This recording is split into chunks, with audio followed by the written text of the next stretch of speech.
Ya merasa terganggu juga, tapi ya gimana lagi? Kayaknya mengganggu sih. Nggak terganggu banget sih. Untuk mengganggu lalu lintas itu Mbak yang jelas Mbak. Nggak terganggu sih sebenarnya. Minta banyak ya mengganggu. Kok mengganggu juga ya? Mengganggu, terganggu. Oh, di lampu merah itu mengganggu sekali. Juga namanya nyari rezeki. Ya cari uangnya di situ gimana lagi? Emang ada lagi hiburan jalan raya selain pengamen? Ya nggak apa-apa, kasih dia uang nggak apa-apa. Kita iba aja lah, kasihan gitu. Daripada cuma meminta-minta kan. Minta yang sopan, nggak masalah sih. Selama nggak mengganggu ya nggak masalah juga kan. Yang anak-anak ya kasihan juga. Kalau ada ya kasih, kalau nggak ada ya gimana lagi? Ada perdanya tapi nggak ada solusinya kan ya kasihan juga mereka. Kita kan juga kasihan juga lihat kayak gitu. Udah kasih perda tapi nggak ada tindak lanjutnya gimana? Ya kalau mereka bisa memberikan lapangan pekerjaan yang lebih layak ya nggak masalah kan. Batal bikin peraturan tapi nggak ada tindak lanjutnya. Kayaknya cuma dikumpulin habis itu nggak jelas gimana. Ngatasin masyarakat kayak gitu kan harusnya tindasin dulu baru kasih perda gitu loh. Bagus karena itu menertibkan lalu lintas ya. Tapi yang kedua kasihan mereka. Ya setuju juga sih, larangan aja tapi mereka tidak tertampung gitu loh. Perda sama urusan perut lain ah.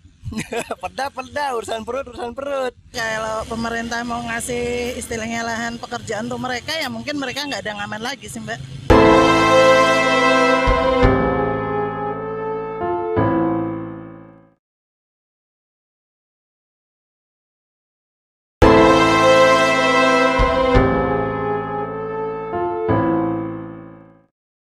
Sebetulnya nggak tega kok kita itu sampai lari nyekel gitu, nggak sampai sebetulnya. Tapi maksudnya dari Pol PP bahwa kita cekel dulu, tak cekel tapi kan nggak mungkin Bu, orang mau dicekel terus satu dia mesti takut.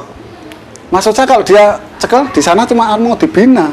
Oh ya itu dicari di ngopo seperti itu kok bisa sampai sini. Nanti itu kan dia mau dimasukkan ya, yang tahu persis nanti dinas sosial itu. Kita angkut, tapi kita angkut nanti kita itu yang berhak itu pembinaan itu kita cuma pendataan, Pak. Oh dari sini namanya ini, kena ini. Tapi yang berhak dinas sosial. Setelah kita bina dinas sosial. Karena seperti itu Bu, umpamanya ya nggak tahu apa itu dari anak-anak atau rekan-rekan kita itu apa sudah menjadi kegiatan atau apa gimana. Karena setelah nanti kita operasi itu, dia besoknya kan kita nggak mungkin operasi tiap hari, kan kita pakai biaya juga. Kita operasi, kepegang anak-anak, kita tanya, kita data semua. Setelah kita data selesai, kita serahkan ke sebentar kita beri pembinaan yang pembinaan atau istilahnya pembinaan yang umum. Nanti yang sama cedak umum itu yang di dinas sosial. Kalau nanti dinas sosial sudah menjurus, ini sudah tua masuk panti ini masih sekolah masuk sini. Kalau kita kan cuma pendataan, kita bina umum. Kalau kita terus kita serahkan ke dinas sosial. Makanya kita kesulitan tuh kalau habis kita operasional, besok muncul lagi kita pendekatan itu. Jadi kita kalau seperti itu tidak langsung satu garuk enggak Bu. Kita ada step demi step. Jadi kita pendekatan. Kalau bisa kita hindari hal-hal yang langsung untuk keras itu enggak pernah kita Bu. Makanya dana untuk itu banyak Bu, enggak sedikit. Tapi karena saya tugas dan saya pakai aturan. Kalau apa itu? Kalau mau garuk atau istilah itu tidak langsung Bu. Kita langsung koordinasi dulu. Kita mencarikan data-data orangnya. Mending garuk itu tidak semudah garuk Bu, itu alternatif terakhir Bu. Jadi alternatif lagi kita sudah dicoba kok sih balik, dicoba. Itu aja kan nggak pernah lama kita nahan itu. Kalau dia memang sulit untuk dibina, yang bisa-bisa saja. Nanti besok kan ada pembinaan lagi gitu. Iya, kalau kita lihat ekonomi jalanan itu sebenarnya kan bagian dari sektor informal ya. Dan sektor informal itu adalah 70% untuk penyerapan tenaga kerja sebenarnya.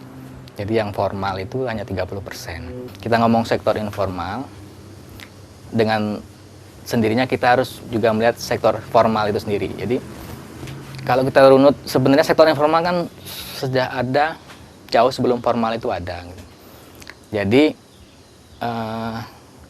formalisasi itu sendirilah sebenarnya yang menyebabkan mereka tersingkir gitu ya. Sektor informal itu sifatnya modal, tidak perlu banyak, skill tidak perlu tinggi, pendidikan tidak perlu tinggi. Yang penting jaringan sosialnya berjalan. Nah, di perempatan jalan kita melihat seperti itu. Penyebab mereka turun ke jalan ya, pertama memang satu persoalan ekonomi keluarga gitu ya. Itu satu faktor pendorong, bukan faktor satu-satunya. Yang kedua, ada faktor-faktor keluarga yang tidak lagi mampu untuk berperan seperti keluarga yang ideal. Yang saya maksudkan begini, misalnya kekerasan terjadi di rumah, ya, faktor psikologis, tuntutan gaya hidup juga misalnya. Ketika keluarga tidak bisa memenuhi, mereka juga akan cari sendiri. Ya, jalanan salah satu yang bisa mereka masuki gitu. Memang tidak ada pilihan lain selain di jalan gitu ya sekarang ini. Bahkan dari dulu mungkin ya, karena mau kemana lagi orang-orang yang tidak punya keterampilan, pendidikan terbatas itu mau kemana lagi selain di jalan yang mereka, jalan itu memang chaos gitu ya. Sepertinya banyak persoalan, tapi peluang juga ada karena mereka berusaha membangun relasi juga di sana. Jalan itu sebenarnya kan sebagai infrastruktur dia tuh formal. Tapi oleh orang-orang ini diolah menjadi informal. Bagaimana caranya agar mereka bisa bertahan di situ. Nah, benturan di sini ketika pemerintah misalnya melakukan pendekatan juga formal. Pendekatan formal itu misalnya saya maksud ya penggusuran, penggaruan, itu kan formal sekali. Kamu tidak punya KTP, digaru. Gitu.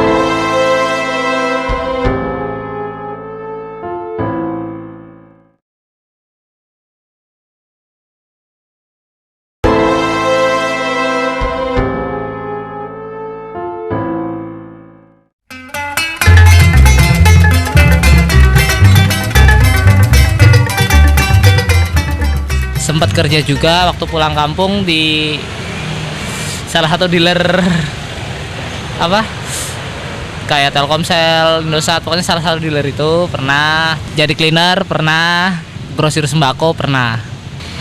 Kalau dibilang milih ya enggak, aku sendiri juga kalau misalkan ada kesempatan yang lebih baik ya jelas pilih yang lebih baik kan, nggak mungkin gini. Cuma sementara ini masih belum ada, ya mau nggak mau turun untuk ngidupin coy. Udah punya ekor. Kalau untuk masalah ngamen aku sendiri ya karena waktu itu pas kebetulan waktu kan pertama kali di mana Jalan Kalurang, Kentungan. Ya kemauan sendiri juga sih. Dapatnya mungkin banyak, katakanlah sehari katakanlah tembak bersih bisa bawa pulang 30. Habisnya juga di situ-situ aja, nggak bakal lewat dari situ. Andai kan ada operasi dari Satpol PP pun selama ini nggak dibawa sih oke aja, cuma data sekedar data. Terus kalau misalkan dibawa ini diambil udah 3 kali kena, masuk ke mana dinas sosial gitu selama 3 sampai 6 bulan dikasih pelatihan yang ini yang itu, tapi habis itu dilepas percuma kan, pasti balik lagi ke jalan juga.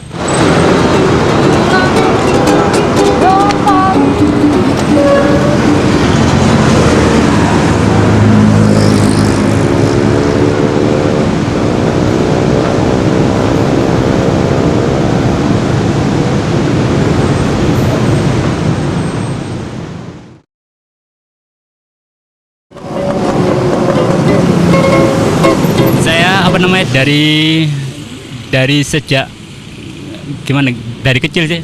Jadi aku lepas dari orang tua itu dari sejak belum sekolah sudah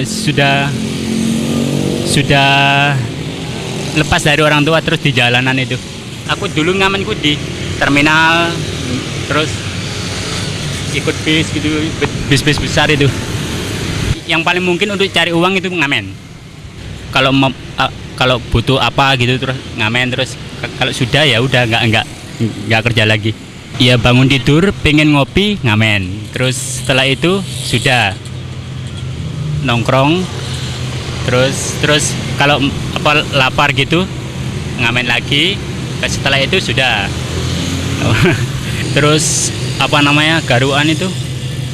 Ya nggak jelas apa jenis alasannya nggak jelas itu. Terus setiap kali garuk gitu, apa namanya kasar gitu ya. Pakai ngerampas, pakai apa namanya, pakai bentak-bentak itu loh. Kalau tuh ada seperti panti-panti itu kan seperti penjara kayak kalau jadi selama ini garuan itu kalau tak rasa dengan teman-teman rasakan itu seperti apa ya, seperti mengkriminalkan komunitas jalanan gitu. Jadi teman-teman ketika mau apa namanya butuh uang terus bekerja gitu langsung ditangkapi seperti menangkap penjahat gitu. Terus dimasukkan panti, sementara posisi panti itu jauh dari masyarakat, terus ya terkesan tertutup gitu kayak penjara, dan ini kan nggak bagus sekali untuk apa namanya perkembangan teman-teman komunitas.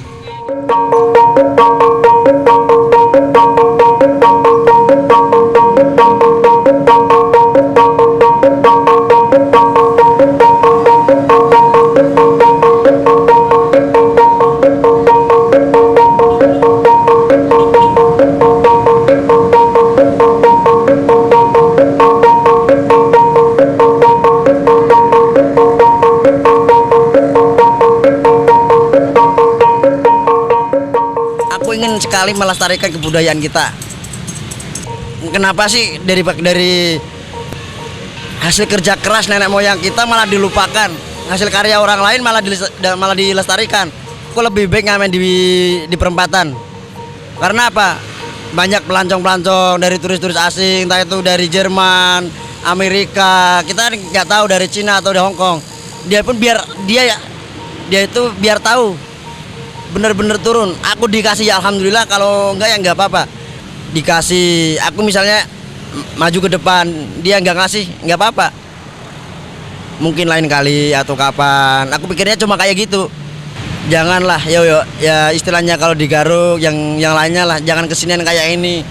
Kenapa kesenian kok malah diobrak-abrik, disita bajunya sampai alatnya disita, terus beli lagi.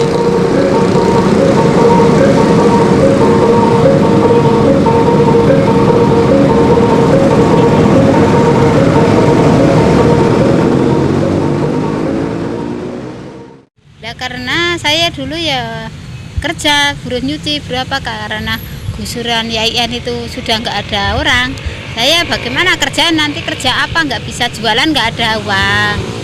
Ya, saya terjun ngamen lah, yang penting jujur kan saya untuk bekal sekolah ini. Ya dulu saya sendiri, lama-lama anak saya kelas besar, saya kewalan cari uang untuk anak. Ya enggak, kalau saya nggak pernah dapat banyak, hari gini aja baru keluar. Ya saya paling banyak itu, kalau saya paling penuh itu 15-10, udah paling banyak. Tapi kalau dibantu ini ya lumayan lah untuk saya untuk makan. Yang punya ini di nanti untuk bayar sekolah kakaknya. Gitu loh. Kalau ini dapat surat, kakaknya dapat surat, harus suruh bayar buku, suruh bayar ini. Saya uang dari mana kalau nggak terjun ngamen? Nah saya walaupun takut, tapi ya saya nggak nyuri. Ya saya terjun aja. Tapi kalau saya nanti ada garuan, ada apa, kalau sudah terpaksa, ayo Bu ikut, ya ikut aja, nggak usah. Nah ya memang saya ngamen. Lah saya kena 3 kali juga, saya bilangnya jujur juga. Kalau saya bohong, anak saya 3 ini kita kasih bapak, kita kasih suruh modali anak biar sekolah pintar. Saya nggak terjun ngamen. Takut sih ada, tapi terpaksa itu loh. Untuk makan anak apa, untuk apa, bekal sekolah apa gitu loh. Kalau yang punya KTP nggak ya terus keluarin, diantar lagi. Pertama saya nggak pindah-pindah, cuma di sini. Dapat ya di sini, nggak dapat di sini. Jadi nggak pindah ke sana. Begitu ya, kalau nggak ada kerja lain, jenengnya namanya aja terpaksa, lebih apa ya, timbangannya saya nanti banyuri apa lebih jelek toh. Ya udah kasih 50, terima kasih, kasih berapa ya terima kasih gitu. Kalau cari uang itu yang penting halal. Nah, itu.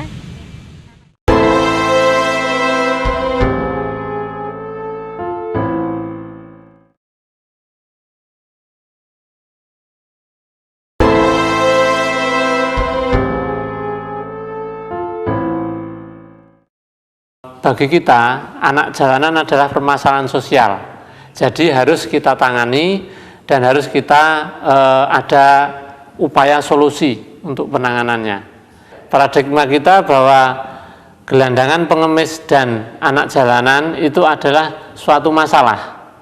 Masalah bagi ruang publik, masalah bagi segenap pengguna jalanan atau tempat-tempat umum, karena sudah banyak kejadian-kejadian bahwa anak jalanan, gelandangan dan pengemis itu beberapa ada yang melakukan aktivitas negatif.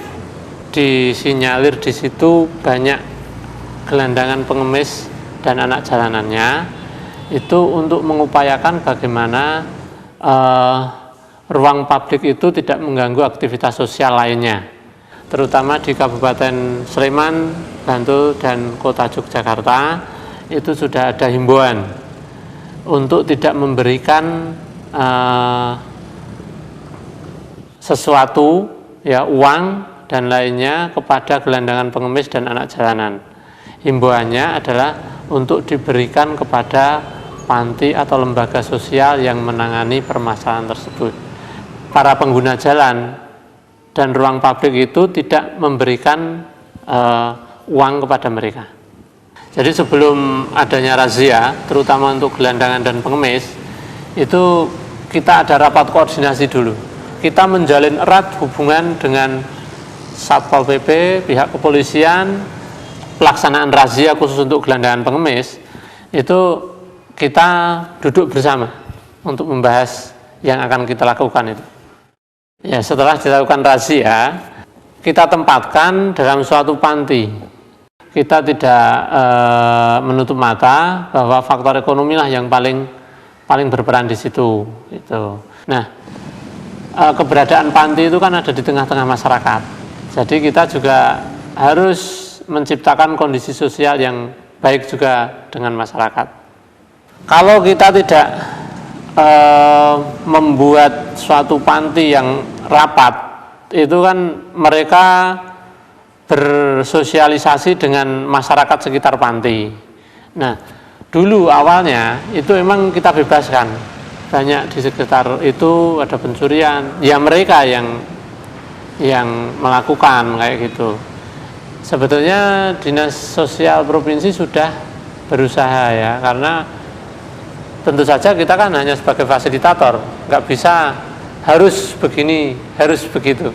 Walaupun pemerintah itu sebagai aktor pembangunan, tapi tidak sepenuhnya pemerintah itu bertanggung jawab gitu, ya. Mereka melihatnya bahwa ini bukan soal manusia, tapi ini teknis nih. Bagaimana jalan ini bisa rapi, bagaimana pasar ini bisa bagus, bisa bersih, taman ini gitu kan. Hanya itu yang dilihat, bukan bahwa di sana ada manusia melakukan kegiatan yang bukan hanya ekonomi sebenarnya, gitu kan. Macam-macam kegiatan. Itu yang belum bisa dilihat oleh pihak yang punya otoritas, ya, negara, pemerintah dalam hal ini. Ya, programnya itu sifatnya menangani kasus, ya. Ada yang butuh apa diberikan, tetapi bahwa orang-orang yang di jalanan ini adalah produk dari sebuah sistem. Nah, pendekatan selama ini belum melihat itu, belum melihat bagaimana sistem ini bisa dibenahi sehingga tidak menghasilkan orang-orang yang seperti ini gitu. Jadi memang langkah awal harusnya ini dipahami dulu bahwa anak-anak ini atau remaja-remaja jalan ini adalah sebuah produk dari sebuah sistem. Bukan sekedar kemauan mereka turun ke jalan, bukan sekedar karena mereka miskin. Karena kemiskinan itu sendiri adalah produk, bukan karena mereka malas, segala macam itu kan. Memang anak-anak itu kalau tanya emang saya pilihannya ngamen. Itu karena nggak ada pilihan lain. Coba kalau ada yang lebih baik dari itu. Artinya bisa dapat uang lebih banyak gitu kan. Pasti mereka juga akan memilih yang lebih enak sebenarnya. Tapi karena nggak ada pilihan, ya udah bagaimana caranya ngamen ini dienak-enakin aja lah gitu. Gimana caranya kemudian mereka mendekorasi situasinya gitu kan. Memberi uang di jalan itu adalah salah satu aktivitas sosial gitu. Bukan aktivitas ekonomi gitu ya. Perkara orang mau memberi atau tidak itu kan memang tergantung bagaimana hubungan-hubungan terjadi di jalan. Tidak perlu diatur gitu oleh pihak luar gitu ya. Nah, Yang harus diperhatikan oleh pemerintah adalah bagaimana biar tidak ada mereka di jalan, ya bagaimana mereka bisa bekerja menciptakan lapangan pekerjaan. Kalau pemerintah ingin melakukan dalam tanda petik penertiban, ya berbicaralah dengan bahasa yang juga dimengerti oleh orang-orang. Jadi bahasanya bukan bahasa kekerasan. Karena setiap bahasa kekerasan pasti akan ada perlawanan kan. Kemudian seperti itu. Orang-orang itu juga kalau benar salah ya, saya benar kok, saya kan cari uang. Itu benar, saya mau cari makan, itu benar. Pemerintah tidak menyediakan lapangan kerja, itu benar. Pemerintah pun benar. Kita bikin jalan ini bukan untuk kaki lima, itu benar gitu ya. Kita ingin bikin jalan ini agar transportasi lancar, itu benar. Yang salah siapa?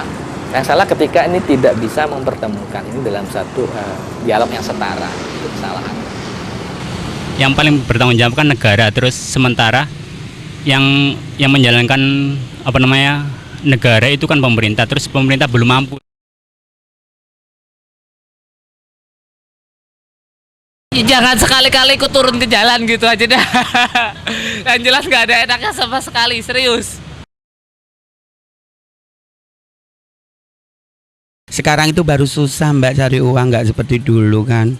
Sekarang itu dari 100 ke 100 saja, ngeler aja mak itu loh. Susah bener.